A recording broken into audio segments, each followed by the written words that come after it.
بالنظر لخصوصية المهام الموكلة للقوات البحرية والمرتبطة أساسا بمميزات الموقع الجغرافي لبلادنا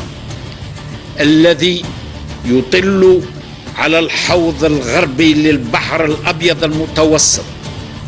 المتسم عبر التاريخ بطابعه الاستراتيجي والحيوي، ليس لكونه شريانا أساسيا للتجارة الدولية والتواصل الإنساني فحسب،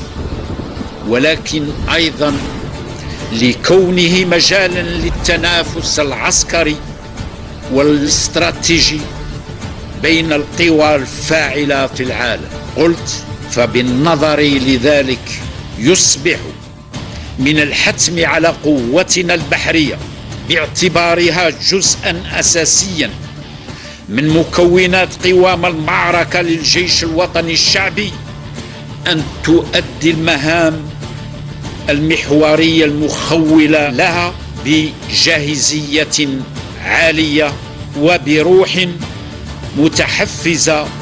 وحس رفيع بالمسؤولية.